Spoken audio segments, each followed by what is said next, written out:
Hello, everybody, and welcome to another CineFix Now Roundtable. We're sitting in a room that features a round table. Dave is here, T is here, I am currently here, there's Christina and Mark. Now that we all know each other, we can start talking about the things that happened this week. Yes. First thing to talk about, and I don't want to talk about this too much, is the Fantastic Four. Oh! Because I don't want to talk about it too much, because I feel like we just need to let it do its thing. Yeah. Just go do its thing. And then maybe it'll be good. And I don't know. But that shot with the hallway when he was like zapping people off. Yeah! Straight from Akira, it's so cool. What about the thing? You got to see the thing! It looked awesome! See, but I felt like the trailer also didn't want to say too much. In case it was like, I mean, with that's typical of this stage of the marketing. But it even literally ended with that line, like, what's coming next? It's like, the answers. The answers to what is this movie about? Yeah. Maybe. But now we know what the color palette is. Because we know so little about this movie, because it was just a teaser, I feel like they took the footage from the movie and like ran it through a Marvel teaser trailer template in Premiere, and like we got this. Like it had all the elements that we're accustomed to seeing in pretty much every Marvel trailer ever. Well, and I think that like that's sort of what I was most impressed by it. In a way, because we've talked a lot about trailers and how trailers tend to look exactly the same, and like I don't know. But the fact that this looked like a real movie, like the rest of the real movies, I'm like, okay, cool. But I'm gonna stay back here, and you can stay over there, and I'll see you in August. I'm really excited. I know they didn't show a lot, but I feel like I was more enticed than like the Ant-Man trailer, Right? And I also felt like. This looks like it could be, at least it will certainly be different from the last two. Yeah, it certainly didn't inspire the eye roll that I had on the previous iteration of the Fantastic Four franchise. Well, it felt like that was the goal. Yeah. The only goal this trailer had was to be like, guys, this is not those other two. It reminded me sort of, maybe not as big, but sort of how I felt about like Terminator Genesis, which I was expecting not to be super great, and I was sort of like hyped about it. I'm excited, and I also think with Josh Trank, someone who did Chronicle, which was great, but I mean that was a handheld movie, and this looks really good, and I think a lot of us were worried also about all these reshoots that they were apparently doing, but that is also part of the process. Are par for the course. Everybody reshoots everything. But an effect doesn't turn out the way you want it to, you got to reshoot it. Exactly. It's like, especially in this kind of movie. But also, like, with Josh Trank, it was a handheld movie. That's obviously how he got it made. It was like, I'm going to make a handheld horror movie.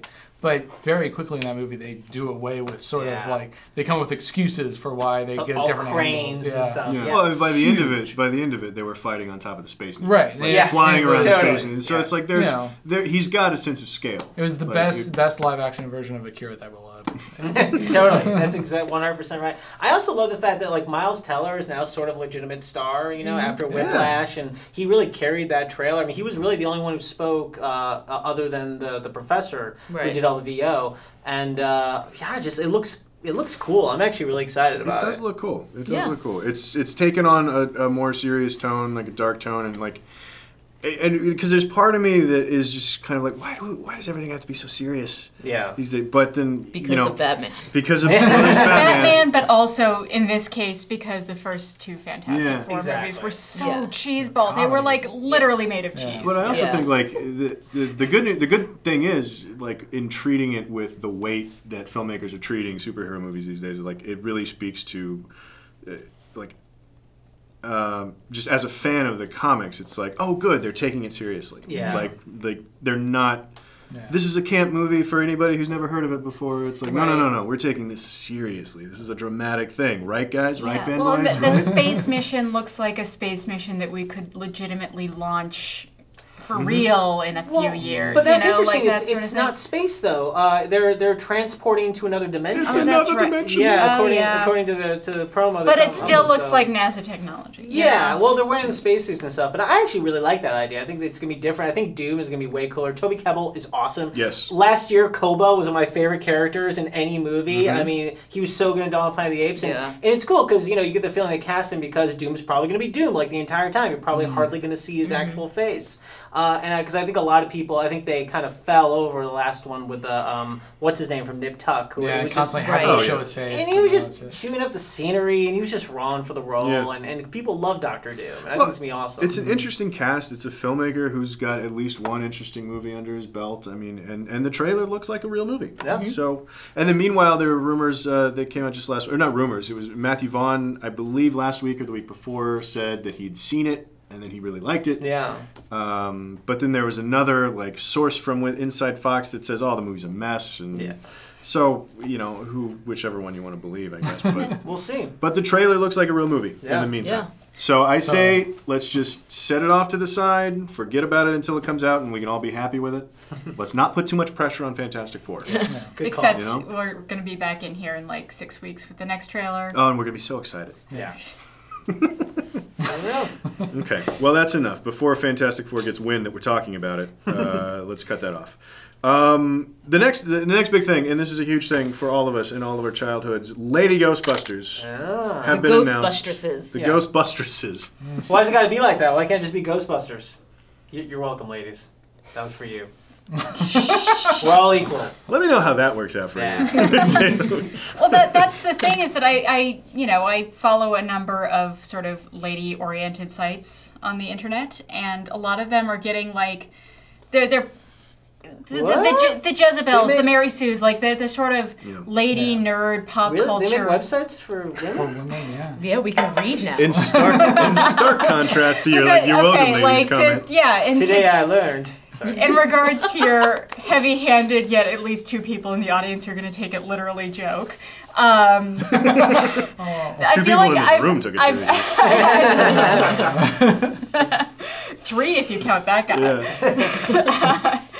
I feel like I've read 3 or 4 I'm going to defend the Lady Ghostbusters concept against the naysayers who are sexist, which I guess there must be some sort of sexist backlash. Well, but I feel like that's a weird position to take because, it's bullshit to say that 4 women can't carry a movie because groups of women have been carrying movies since basically they've been making movies.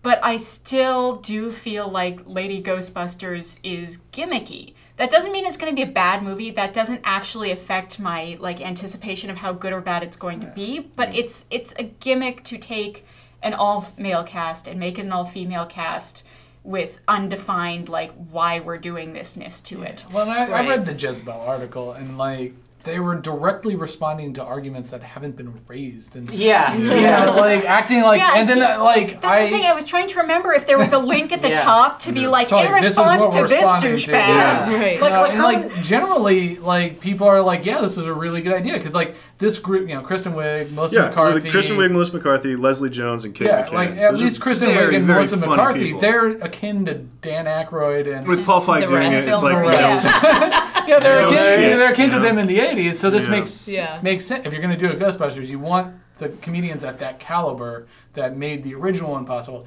These are the comedians that are at that caliber right now. I'm so I'm so looking forward to Melissa McCarthy tripping over the there's going to be all kinds of spills and falls. So many I'm very conflicted about this because I'm very much in the camp of, look, you did it right the first time, leave it alone in general when it comes to these sort of rebooting of things.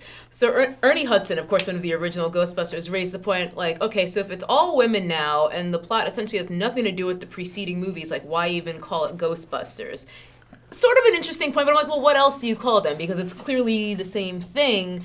But is it really necessary to make a Lady Ghostbusters is the question. Well, the franchise is so iconic. I mean, granted, they only did 2 of them, and it's been, 20 years? Yeah. Is it 25, 30 years? More than that, I don't remember when Ghostbusters 2 came out, 89, probably, 88, 89? It's either 25 or 2 somewhere had in to there. be It's been a long time. 90 at the latest. But there's such cachet with the title Ghostbusters that this I would argue makes sense to make another Ghostbusters if you're going to do that. There are other things. It's like Jack Ryan Shadow Recruit. It's just make another spy movie. It doesn't need to be Jack Ryan. Cut it out. Right. Movies like that, I totally agree with. This, I don't necessarily mind it so much. I mean, honestly, if they would have done another like paranormal investigators movie and it would just all have been Ghostbusters and it would have been something else, I think that's almost worse. That would have been worse. Yeah. So I mean, while I acknowledge Hudson's point, I'm just like, I think that's even sneakier and weirder to just do that way. Yeah. So my hope is just that it's great. Like, I hope that my concerns of it ruining the previous two, which is kind of impossible to do because they're such great movies. I still love Indiana Jones. I still love Well, I did read a piece online even where... number 4. You even love... No, I corrected myself. I still love Raiders of the Lost Ark. Right. I do feel like I read a couple of other pieces that were like, that made the perfectly valid point of like, it can't ruin your childhood unless you let it. Right. Like the original Ghostbusters will still be available on Blu-ray or whatever. Exactly. I actually think this is a great move because honestly, you can't cast over the icons that were in the original. You can't. There is no new Bill Murray or Dan Aykroyd. And I think honestly, trying to get like Bradley Cooper to play one of these guys or Zach Galifianakis would have been ridiculous. People would have hated it. Yeah. This is a new kind of perception, but I'm also really excited about the fact because honestly, like men and women don't really think any differently. We're just these organic beings out there. So I think it'll be interesting to see these same characters, but through the scope of female characters. And obviously they're going to be different. They're not going to be the same people, but I think it's actually really exciting. Well, there's the Ninja Turtles rule of 4. Mm-hmm. Like, if you put a group of 4 people together, one of them's the leader, one of them's the nerd, one of them's the party guy, and one of them's kind of a jerk. Yeah. So like they'll be that dynamic to a certain extent, I'm sure, but which is pretty much alive in the original Ghostbusters. Yeah, definitely. But I mean, anything like it's the Greek grotesques. Right? Yeah. That's what it's all pulled from. I was actually more surprised because I don't watch SNL, so I didn't even know 2 of those women. Well, Kate McKinnon got nominated for a Golden Globe this year. Yeah, really? She for is SNL? awesome. Oh, wow. She's great. She's been killing it since day one on SNL. All right. And Leslie Jones is a too newer really addition. Yeah, I'm not a fan. Not a fan? Not a fan. I something about her performances to me, like, I feel like she's being shoved down my throat, and I'm just not here for it. I'm like, you know what? This is not for me. Like 60s era Woody Allen, just maybe, or like the Jai Just Courtney shoving things comedy. down people's throats. That's 90s era. So I was gonna make the much less R-rated joke, but No, not here. Not here, not now, not ever. I simply just do not get it. But that's me, it's just my personal taste. But a lot of people love her, so we'll see. I just want Slimer to be back. That's all I care about. As long as they bring back Slimer, I'm good. if it's a lady Slimer, then we have a fish. Yeah, then it's like, it's like a lavender Slimer. So you mentioned earlier, like, recasting like Bill Murray in Ghostbusters or recasting that role and putting new people in iconic stuff. There's in sort of the no shit category of rumors, there's a word got out this week that Chris Pratt is being eyed for Indiana Jones. Yeah. How is that news? I mean, I've been eyeballing I don't know. for a long time. Yeah, well, since the opening sequence of Guardians of the Galaxy. Yeah, well, the he needs first to be 5 Indiana minutes Jones. was his audition for him to be Indiana Jones. I imagine Jurassic World is going to be his callback. I mean, it makes sense. I think that's how everyone felt. They watched it and they were like, this guy could play Indiana Jones, and why not? I mean, if they're... The thing is, it's all about properties that make money, right? And so if they're going to do it, he's a great guy to do it. I mean, he's great, Yeah. He's got the swagger, humor, and And now he's fit. Gorgeous. Yeah. Exactly. He's totally ripped. Looks good in a hat. He'll be in the Magnificent Seven, so we'll see how good he looks in a hat. He's going to be in the Mag 7? Magnificent Seven, yeah. Antoine Fuqua's he's really... with Denzel Washington. Nice. Oh, it's going to be so interesting. Man, he really is becoming like Harrison Ford. Oh, yeah. Yeah. 20. Yeah. Absolutely is. But much more talented. Like, at this point, I just don't think there's another option. Like, I guess That's there's the Bradley thing Cooper. Well, there's Jai Courtney, of course. There's Jai Courtney. Because he just oozes charisma. That For much. all of you who watch our roundtables or any discussions, It's just of crazy. I would like to get through one goddamn roundtable without talking about Jai Courtney. No, you're right, though. He's the only guy. I mean, honestly, I think everyone else has some kind of unlikability about him. Like, even Bradley Cooper, a lot of people love him now because American Sniper, but there's some sort of unlikable about him. I'm with you. But Bradley Cooper, like, I don't think there's anyone, Chris except Pratt. for that one person who always unlikes every video on YouTube just to be that one person. Nobody dislikes That's the only Chris way you Pratt. like Chris. You dislike Chris Pratt. Yeah, It's crazy. impossible. I remember probably 6 or 7 years ago when we were cutting trailers. There was this one movie that we had to create a video trailer for. Deep in the Valley. Deep in the Valley. Yeah. And Chris Pratt is the sidekick into that. Yep. He's the fat sidekick. He's the fat sidekick. And for whatever reason, we had it on because we had to break down the whole movie. And, like, at some point I was just like, this guy, like, it's awesome. Nobody knows who he is. No. He's an unknown person, and I'm just like, this guy's gonna fucking go somewhere because like he just. So you're saying you discovered Chris Pratt? No, I didn't discover it. Somebody else discovered Chris Pratt back when he was in what? Everwood. I'll admit to watching Everwood. Yeah. He was hilarious in Everwood. Wasn't that he was in? Was it the OC? A little bit. Is that the one he with was the in? blaster? I honestly don't remember that part. You're on the Maybe I didn't microphone, watch it by as the much way. as I I don't think did. it helps if you do That was this into a microphone. Yeah. Sorry. Yeah. I'm bad. This was the first time I saw him, and Yeah. it was this like tiny little crap straight-to-video movie, but he killed it. He killed it in that, Yeah. and then he's killing it now, and he deserves it, man. He's been. You know, I also think Indiana Jones is sort of going to be probably right in the middle of somewhere between Star-Lord and this character in Jurassic Park that seems like very like Clint 80s Eastwood action is- hero guy yeah. with very humorless and I think it'll be a good fit. I guess I'm most interested to see now who they cast, but are they going to keep it the World War II time period? Is it going to be the same guy? Like what time period? What are they going to tackle? Well, if you look at the way that some of these franchises have been rebooted here lately, like I really think it's going to kind of harken back to the original, to Raiders. I think it's going to feel more like, I think they have to, because if you look at what Star Wars has done with their trailer, the trailer for Jurassic World is the same way. It's very evocative of the original Jurassic Park. You know, the Terminator Genesis reshot a sequence from the first Terminator. So, I mean, if you're going to redo something these days, it seems like the reboot du jour is to like go back to the very beginning and really, but really get back to those roots. stylistically, Yeah. yes, but a lot of reboots these days are being like, oh, we're in 2015 now, Yeah. reboot.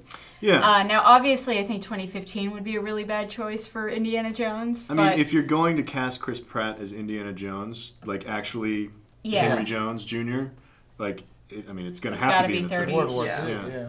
Yeah. But if you do 2015, then it's just Uncharted.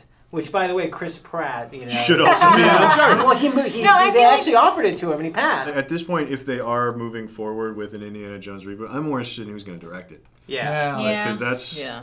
And Disney has been doing really well with their properties, because Marvel has always picked really interesting voices, and I'm happy with the Star Wars choices that they've made between JJ and what's his name? Ryan Johnson. And Ryan Johnson and Gareth Edwards. And, so I'm curious to see who's going to get to do this. It'll be someone who directed like Community or Game of Thrones or one of those shows that no one's ever heard of. And this will be their first movie, and it'll be a movie made by committee, and it'll be amazing, and blah blah blah. Just like the way Disney does everything now.